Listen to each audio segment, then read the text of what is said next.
We will jump right into our conversation with Brad. Thank you both so much for being here. Absolutely. Happy to be here. Thank you, Jeremy. As always, I love these conversations. I could do this probably about 5 hours a day, but don't quote me on that. You good. So, Brad, I thought what we would start with is a little bit of your background and what your role is in the field, and then we'll kind of get into your involvement with conscious recovery. Sure. Yeah. So I have been in the field since roughly 2011. Got my start at a residential treatment center called Serenity Acres. And that was a phenomenal experience. I now am with New Life in Pasadena, Maryland, as executive director, and we are an IOP-OP, treating substance use disorder. Awesome. And something TJ and I have been checking in around lately is why we really do this work. Yeah. So I'm curious what you would say to that. Well, I mean, I first and foremost, I love helping people, right? But more importantly, I think one of the things that really spoke to me when I first got into this industry was one, just how people can manifest stuff, and how people, no matter how bad it gets, you can turn things around and you can get back in control of your life and manifest the life of your dreams, really, which is super exciting. And to have the privilege to see that happen time and time again in our clients' lives is it's really, really cool. Beautiful. Thank you.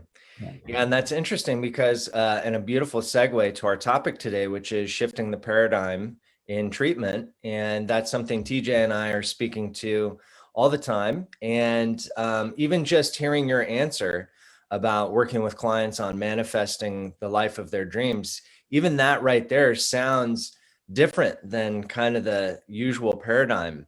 And so I'm curious, with your involvement with conscious recovery, what really drew you to bringing it into your program? And I'd like to just briefly plug that your program is the first outside of California to become conscious recovery certified. Super excited about that. Love having that distinction. So, I think it's this idea that, underneath the trauma and underneath the pain of every person that's seeking treatment is an essential self. And it's really, that's always been something that's been intriguing to me, is how do we pull that out? How do we bring that out in every individual? And for most people, it's different, but conscious recovery is just such an amazing way to do that. A step-by-step process. So we couldn't be more excited than to have it a part of our curriculum. So. Awesome. TJ, did you want to add anything to that? Well, I mean, just gratitude. I love what Brad is saying about the essential self, of course, because that is the foundation of conscious recovery. And I am so incredibly grateful. I was just thinking, as Brad was talking, I was thinking about 12 years ago or so when I started working in the field. I think if I would have said to a lot of people, the true intention of recovery is to help someone reconnect with their essential self, I might have gotten some very puzzled looks. So we're evolving really rapidly as a field. And, we're shifting from what's broken about our clients to what happens when we start to look for the wholeness. And, Jeremy, this is a conversation you and I are constantly having. And when I met you, Brad, there was such a synergy. I mean, I feel like we had that lunch that we had to end because darn it, we had to go do the training, but we would have stayed there for hours. It's true, man. This stuff excites me. It's interesting. Addiction is disconnection, and part of what our job is in addiction treatment field is connection. It's how are we sparking that connection to the essential self, right?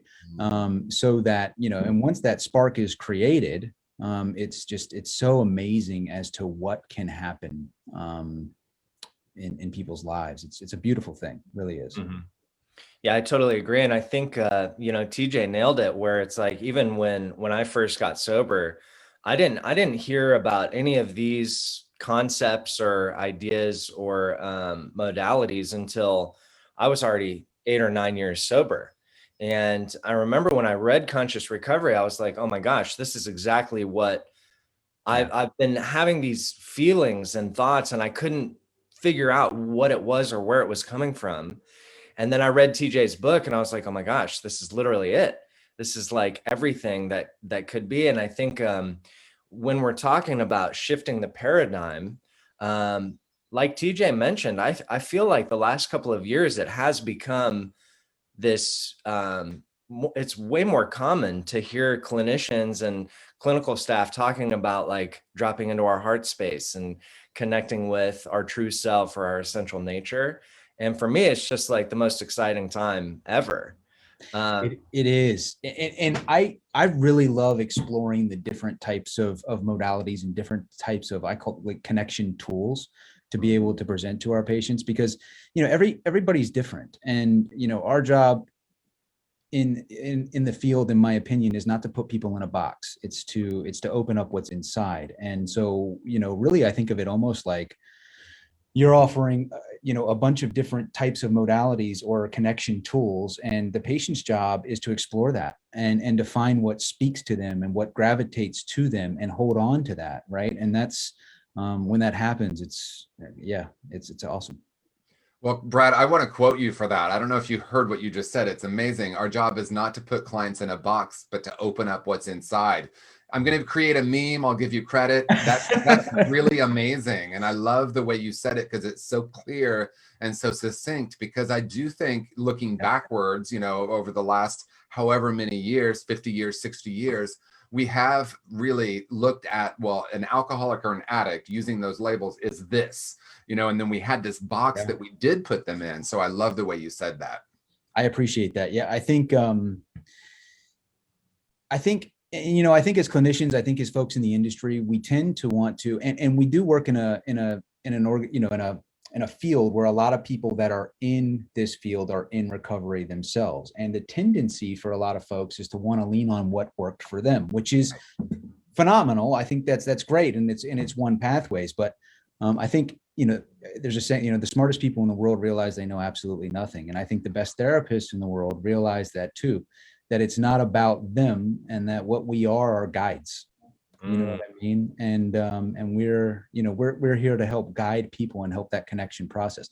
Now, people coming to us are a lot of times so lost and so disconnected that it creates you know, there's a lot of patients involved, and a lot of reaching and a lot of attempting these different connection tools or connection points to see what takes. But it's the patients that are doing the work, and it's phenomenal when you see it. See, Jeremy, can you see why he was the first one to roll out conscious recovery outside of California? Absolutely. You know, I'm like, oh my gosh, we need Brad on the website, you know? You know, it's really interesting because, you know, Brad, you may know this, but we in California, a lot of times think we're the only ones doing whatever it is, right? And I actually, this is true story. I actually had a couple people say, ooh, how do you think people on the East Coast are going to be with this? And I walked into your program, Brad, and I have to tell you that I was buying into that a little bit. Some of what people were saying, oh, I don't know about people on the East Coast. Maryland? You're going to Maryland?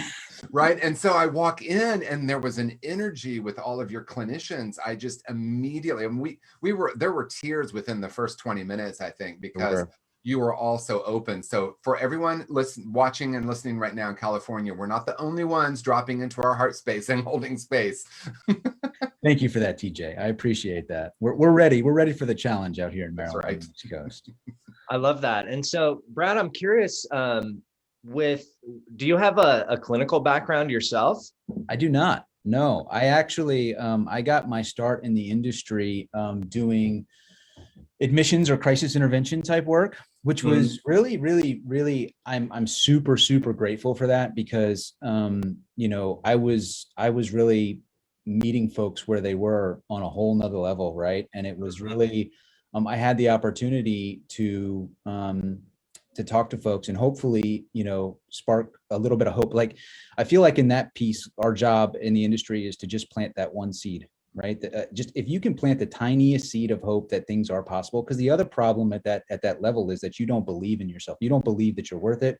You don't believe it is possible to change. And that's a tough thing when you have this internal belief system that nothing's possible. So like in the very beginning, getting the opportunity to work with folks to hopefully be able to plant that seed, right?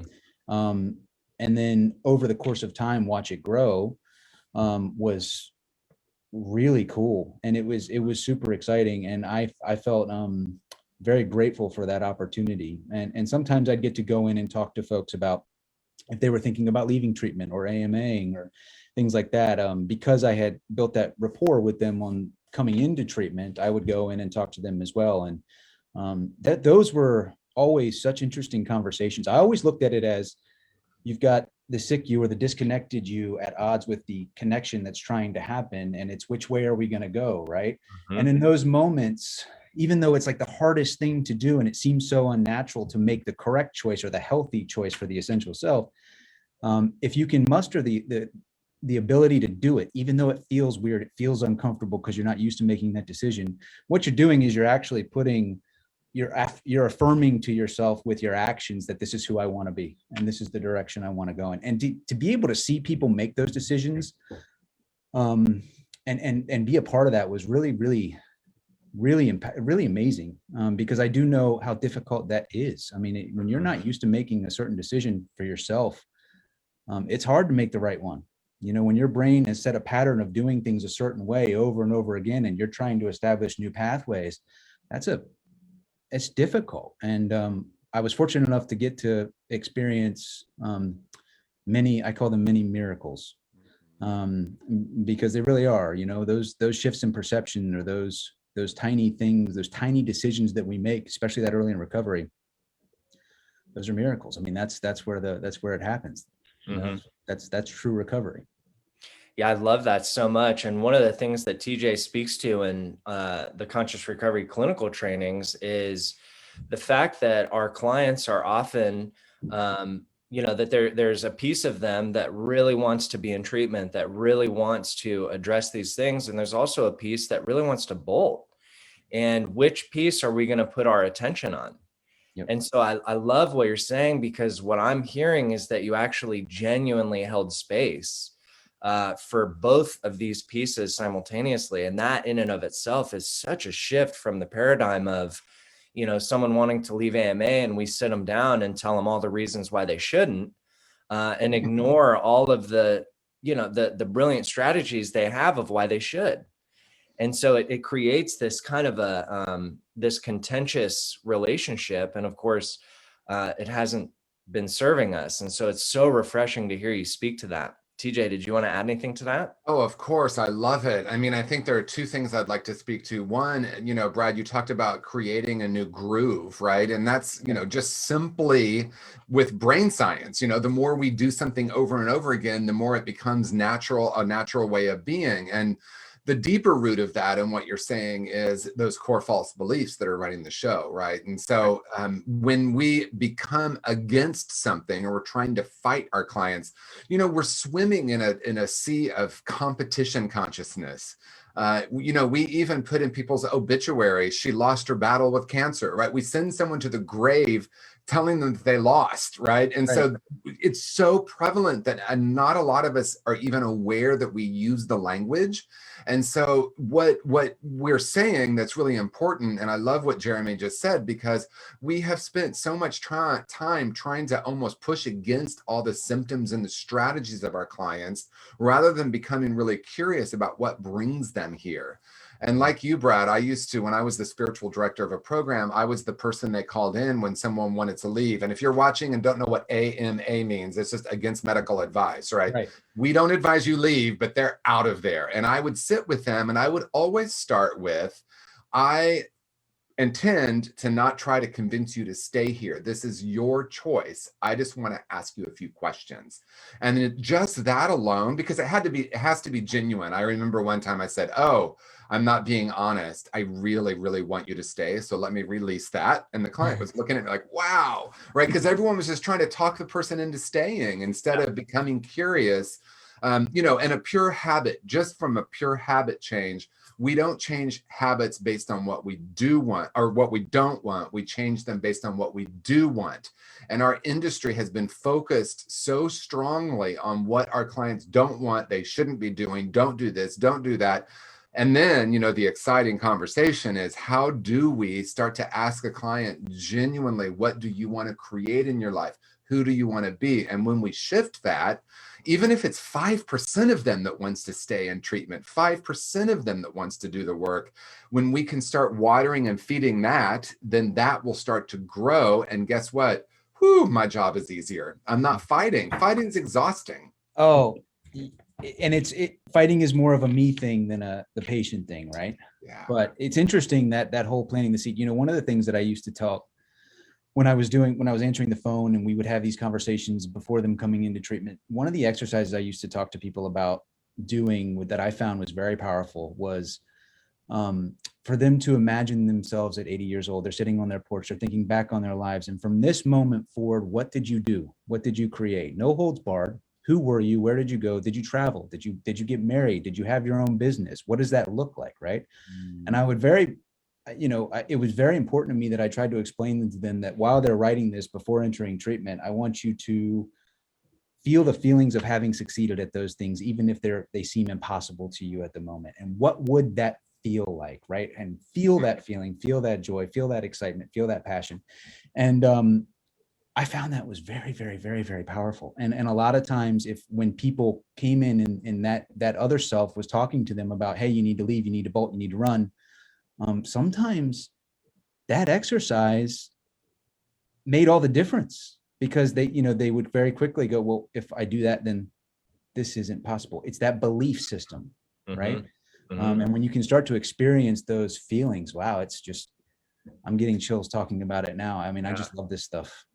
Me too. Oh my gosh, Brad. And something you said that really piqued my curiosity was that if I go into it like a fight, that's about me, not the client.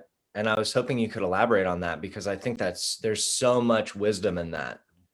Yeah, it goes back to that. And I say this all the time. And some people look at me like I'm crazy. The smartest people in the world realize they know absolutely nothing. But really, it's not about me, it's about them. And it's about exploring them and helping them to understand. It's more about understanding what's going on and with you and where the pathways are and the two difference and help and reaching that piece of them.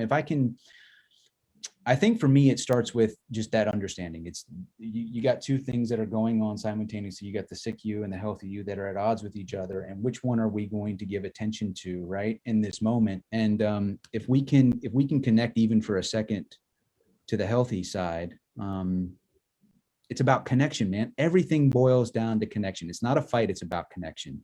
And it's really about helping them connect to them. And if we can speak to that healthy side in those moments of fight or flight, most of the time, people make the right decisions for themselves.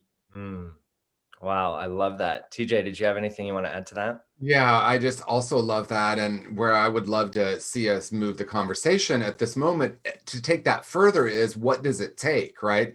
Because that's a big part of the conscious recovery training. Like, what does it take for me as a clinician to shift from the fight to the holding space? And if someone's watching right now and you're not clear on what we mean, Brad, you said it so perfectly so many times. It's the answers are within the client, right? The answers are within each and every one of us. And our clients are coming to us at a time of absolute confusion. And maybe they've lost touch with that part of themselves that has the answers. So the paradox, if you will, or seeming paradox is, yes, the answers are within them, but we're not saying they can do it on their own. Just go figure this out. Look for the answers within you. We have a huge role. And so I think the question for me is, what does it take for me to actually be really present and curious about the answers that are within them instead of, because I've worked with clinicians. I worked with a clinician, I'm not going to name him, but he said, I've been in this field for 30 years. And it was getting really stale because I was thinking I was supposed to have the answer. I was supposed to convince them of something. I was supposed to tell them my experience of how I did it. Brad, you spoke to that. And he was finding himself feeling really burnt out. And once he started doing conscious recovery, and obviously we don't have, we're not the only ones doing this, but we're a part of shifting the paradigm into more presence and curiosity. He said, oh my gosh, the results started becoming so spectacular. Like you said, Brad, the miracles were happening. And he now is saying, oh my gosh, I never knew, I didn't know I was so exhausted by this work, trying to have the answers, trying to tell them what they need to do. And so I love hearing that, because when we do actually hold a space and become curious about the part of them that wants to reconnect, and I love that you're saying that, Brad, to reconnect with themselves and then connect with others, this work can be energizing. I feel energized by my work rather than depleted. And, you know, we're about to see, I think the next few years, just so much need for treatment as the pandemic is behind us, and the trauma is going to start to come up from that. Yeah, I couldn't agree more. You know, it's funny when you say, you know, what does it take? I think one of the things when I first got into this field, one of the things that, like, it's one of these things that I think I knew here, but I didn't really know here, if that makes any sense to you at all. But I think that the number one thing it takes to really truly help an individual is patience.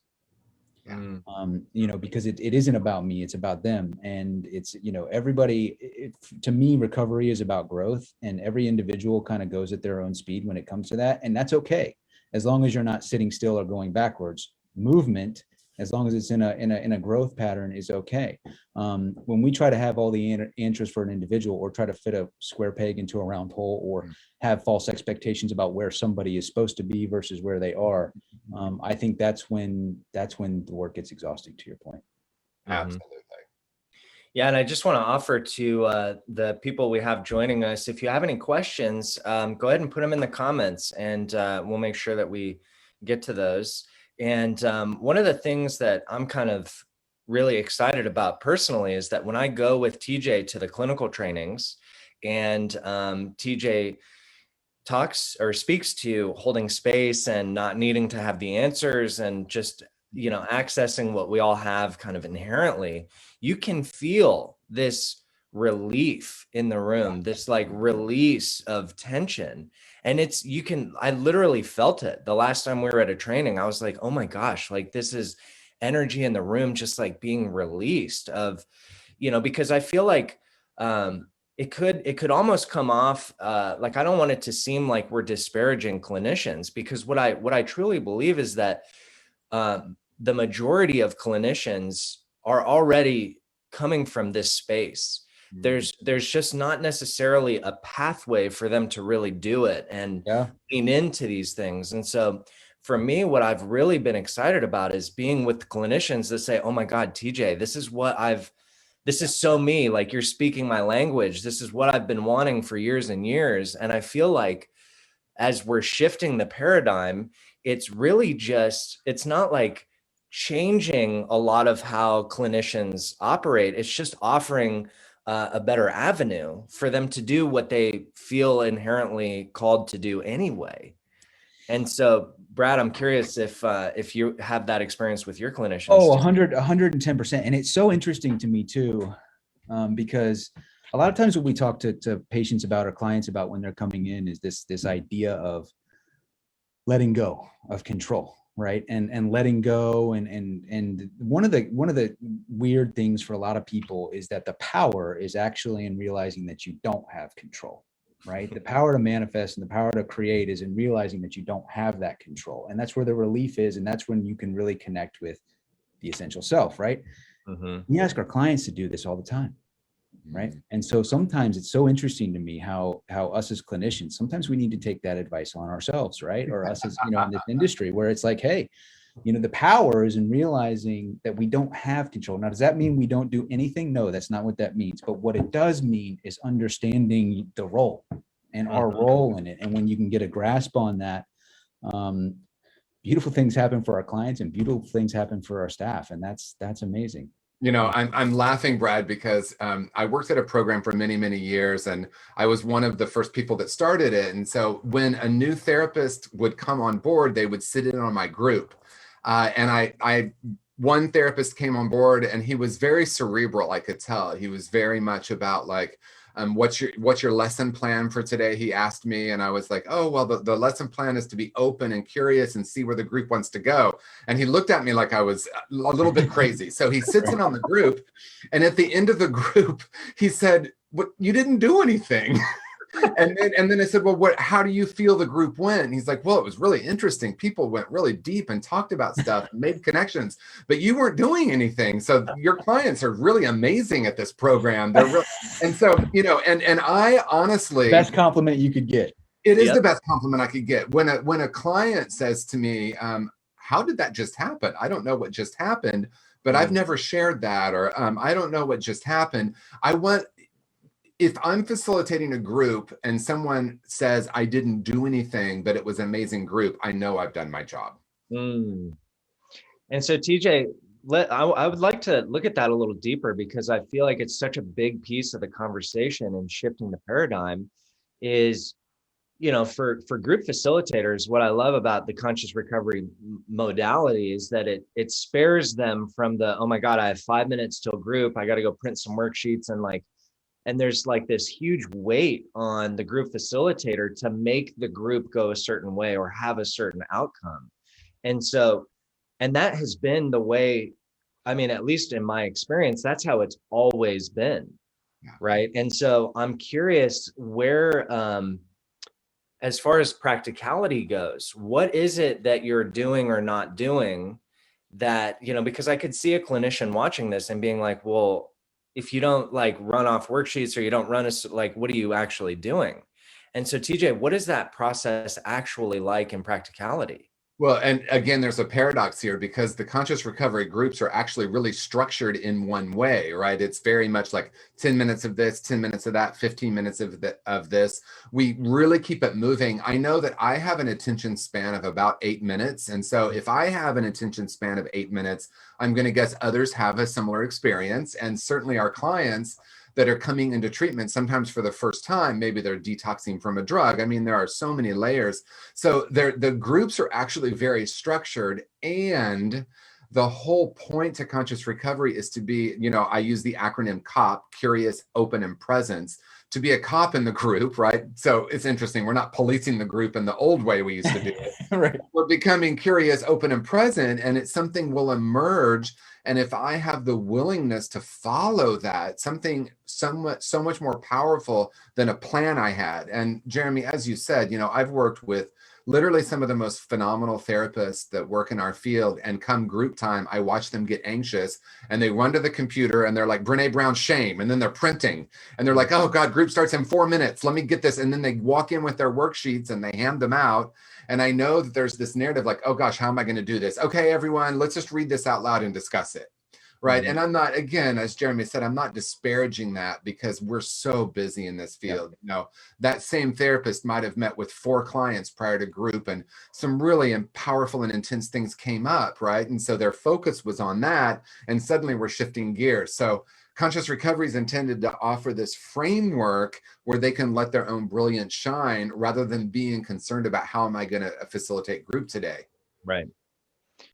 Yeah, and Brad, I'm curious, in your experience working with clinicians, what it's been like to see kind of the before and after of integrating conscious recovery in groups and things like that.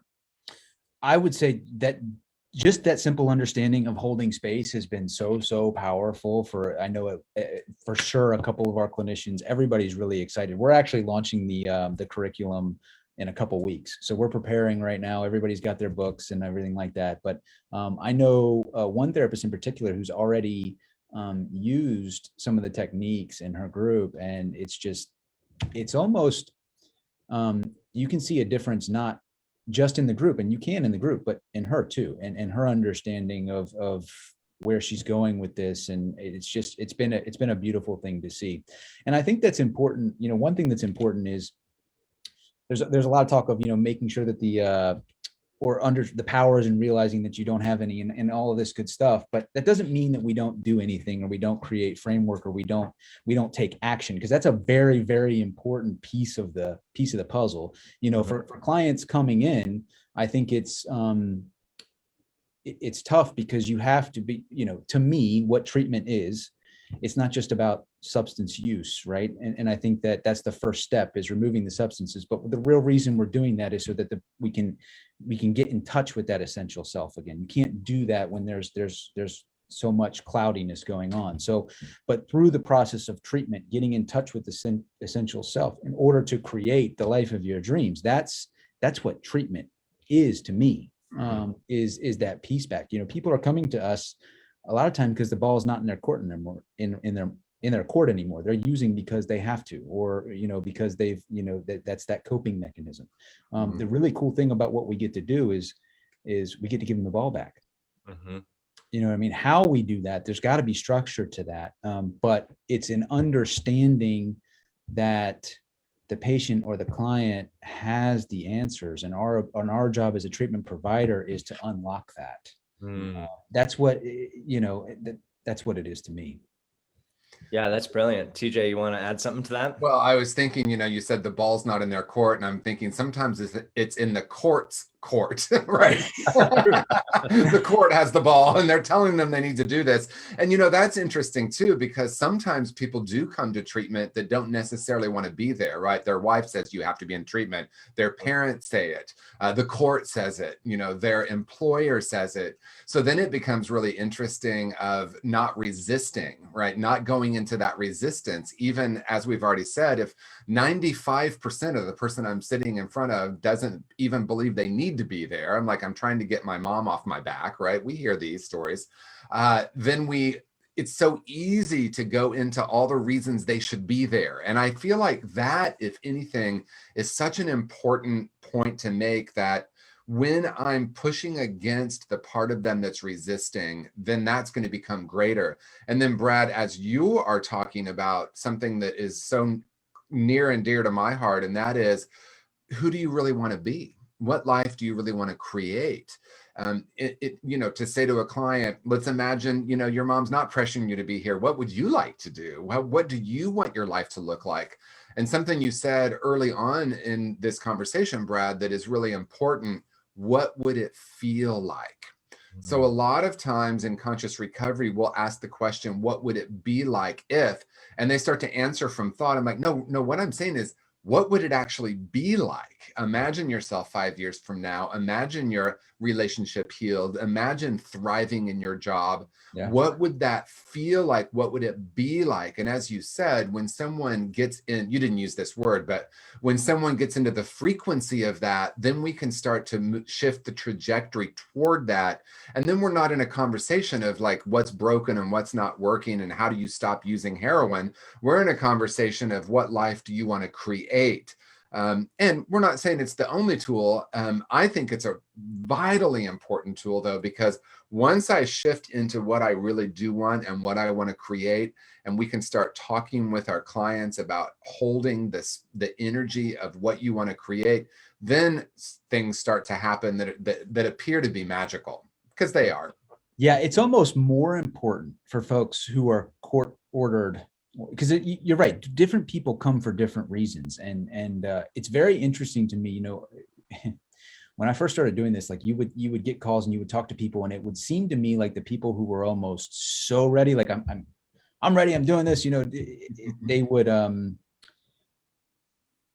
they would almost not do as well as the folks who had the struggle on the front end. And you'd have to have these long, deep conversations with, and you'd have to kind of convince. And over time, I think that's because, I think we learn through struggle, we learn through these events and all that good stuff. But I do think that for the folks that are court order or coming because their wife needs them to or wants them to, and they don't think there's an issue and all this good stuff, I think it is so, so, so important, even maybe so more important, to hold space for those folks, because the reality is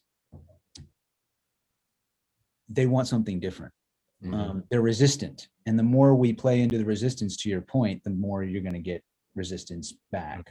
And the more we can get in tune or get in the frequency of what do you want? Let's say this wasn't an issue. Let's say you could be whatever you wanted. What does that look like to you? You know what I mean?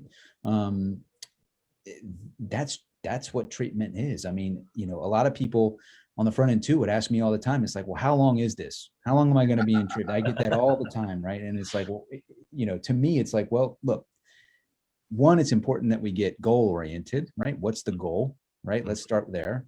But the other thing about it is, if recovery is growth and life is growth, and we're always growing, then this is a journey, man. That's what this is. That's what recovery is. Ultimately, it's a journey. It's a parallel to life. There's no moment in life where I wake up and I'm like, all right, I'm done. I did it. Right. Over. It doesn't work like that. Right. It's about always growing. I love that. Yeah. And what's really, I mean, this is so deeply resonating with me because I feel like a lot of what the old paradigm is working with yesterday and today almost exclusively. And there's nothing inherently wrong with that. I'm not trying to knock the old ways, right? I think for me, what's become so powerful in my own recovery and the work I do with people in recovery, especially with TJ, is that we're not just worried about yesterday and today. Of course, there are things that happened in the past that we'd like to resolve or bring awareness to and learn from, et cetera. But, and today is very important because all we have is today. Yeah. But also, I feel like there's so much power in bringing conscious awareness to what we are creating in the future.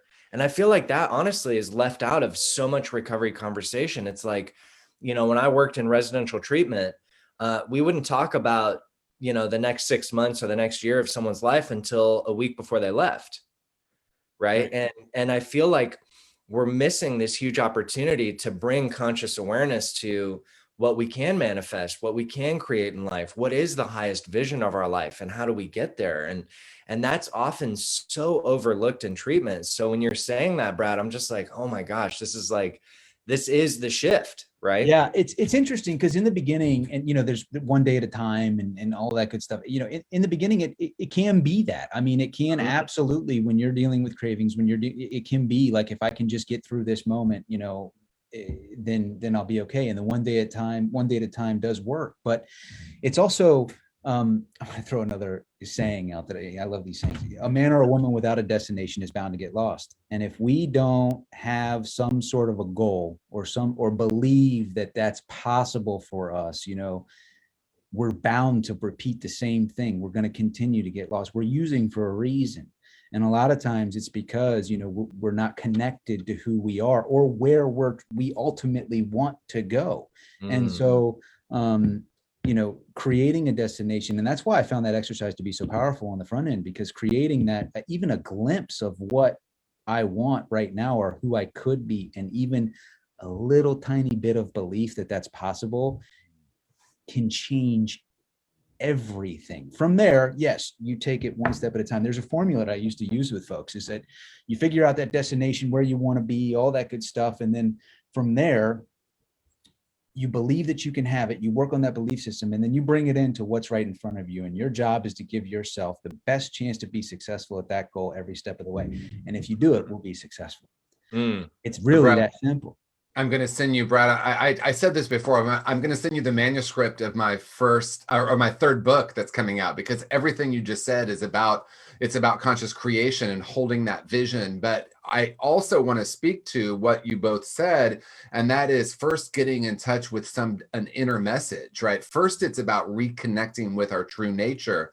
Then we go about, right? And so it's not that we would want to say to a client, let's start doing 6-month and 5-year goal setting right out of the gate. But what we're saying, and I think it's an important distinction, because we are saying we're going to create a space of reconnecting with something and listen for some of that inner wisdom. And then based on that, imagine staying connected with this, and then what would you want to create from that place, right? And so many of our clients, of course, because what is addiction? Addiction is trying to connect with someone or something outside of ourselves to try to feel whole again. Now, that's an overly simplistic definition, but is it? Because all my addictive tendencies, and there have been plenty, have been trying to, kind of fix myself from the outside in because I felt broken. So as we do some of the deeper healing work, we can start to then get in touch with this inner vision for our lives. And once we're in touch with that, and Brad, as you said, then we start to hold the frequency of that.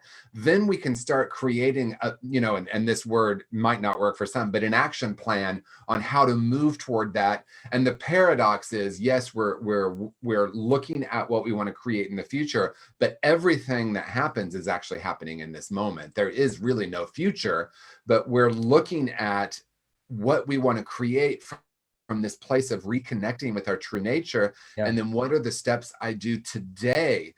In conscious recovery, we do a group on purpose. And, I don't hear a lot of treatment focusing on what is my true purpose. Now, of course, just to let everyone know, we kind of trick them a little, because we throughout the group, we start to shift the idea of purpose being a role we play or a destination, and more about an inner quality, right? So my true purpose, for example, might be to be a loving presence, or my true purpose might be to be a compassionate being on the planet.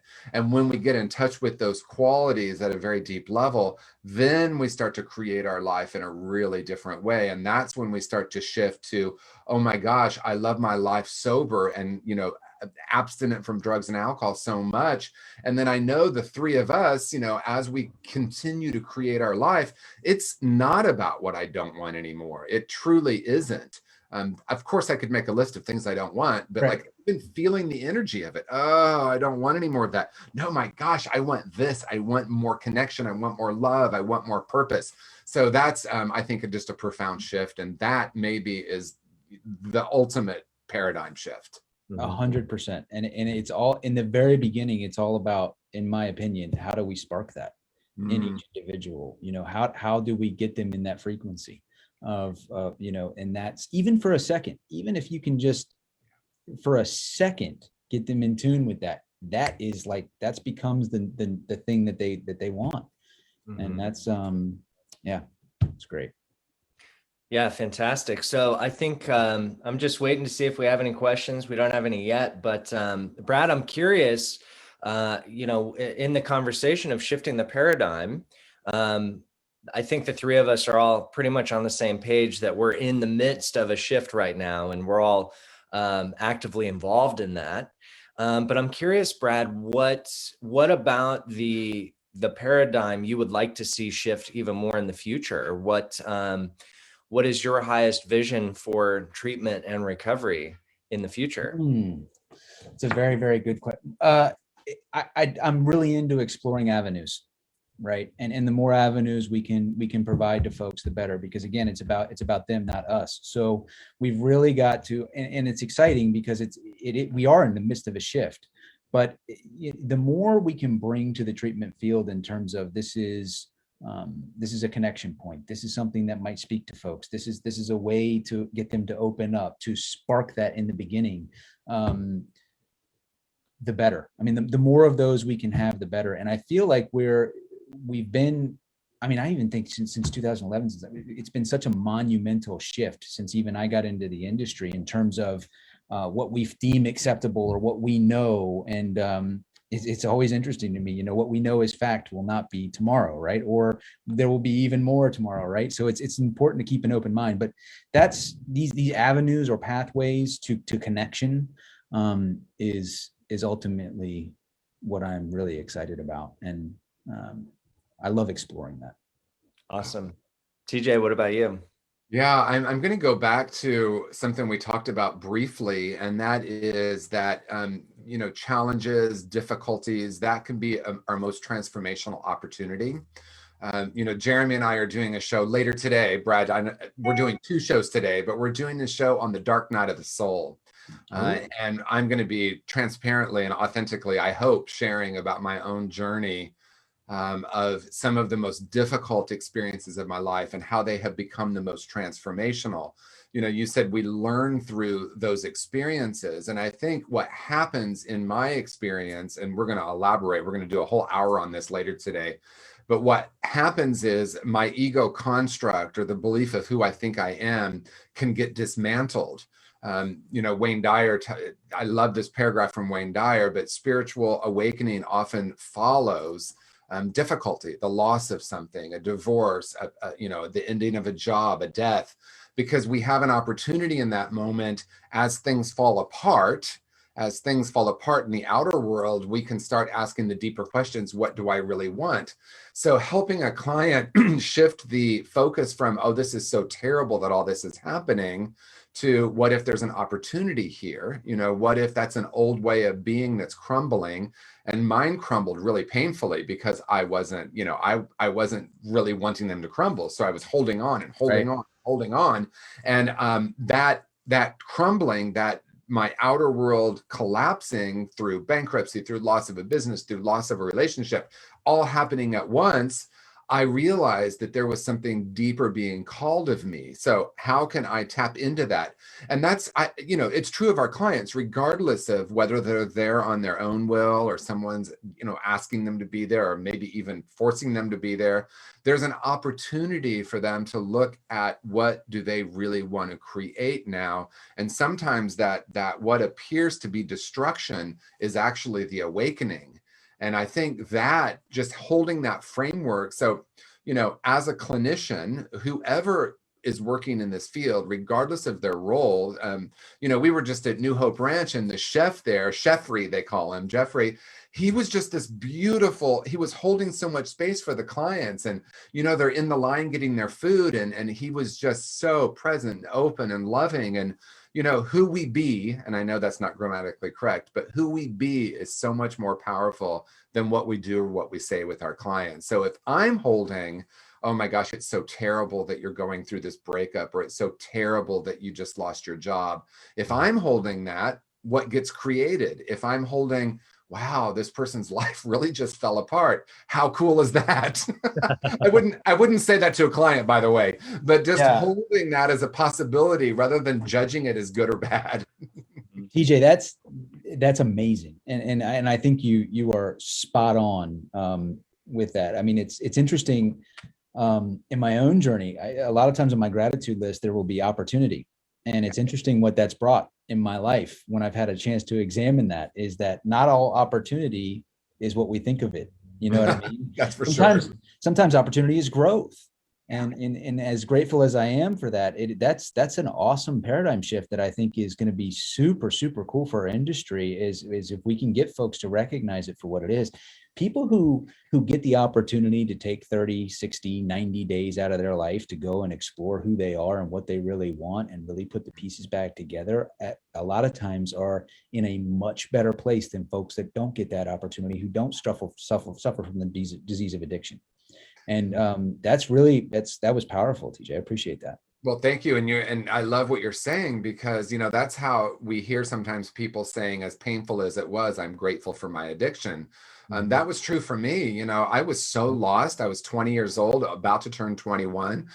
I had lost any sense of purpose. I was trying to cling to anyone or anything to feel better.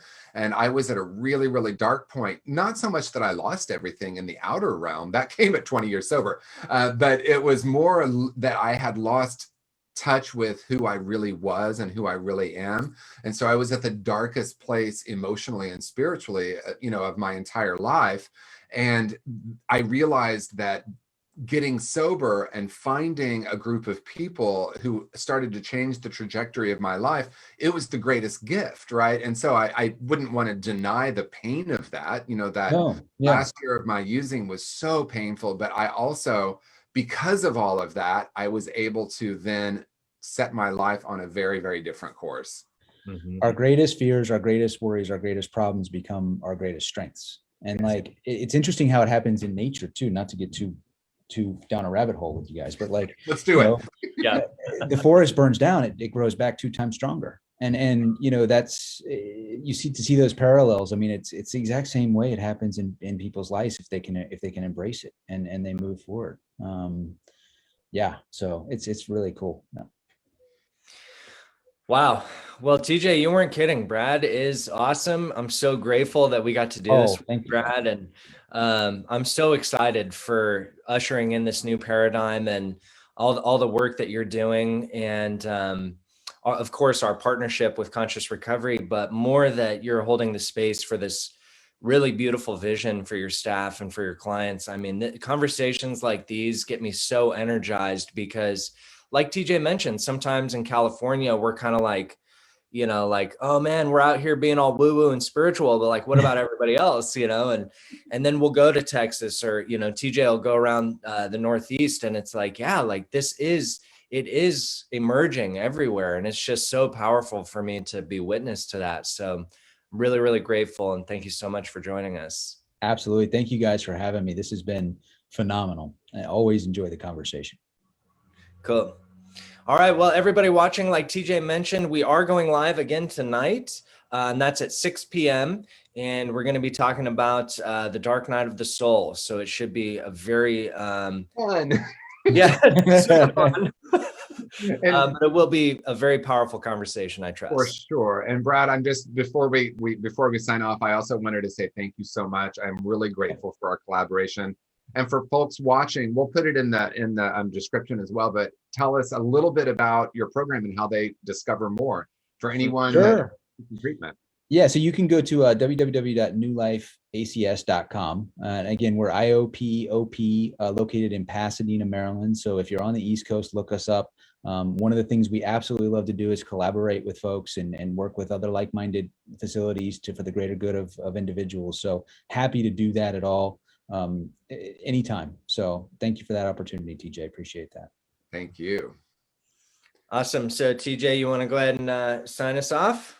Well, just thank you everyone for watching, and so exciting to see where we're at and collaborate with amazing people like Brad and Jeremy. I also wanted to say thank you to you for holding a space for us to have this conversation. And we made, Brad, you don't know this, but we have these new titles. So CEO, my new title is Chief Enthusiasm Officer. Oh, I love that. Yeah, and Jeremy's the CMO, and he's Chief Megaphone Officer. So spreading this message far and wide. What if we're not broken? What if we're whole and perfect? What does it create when we know that? And what does it create when we be that? So thank you both very much for an amazing conversation.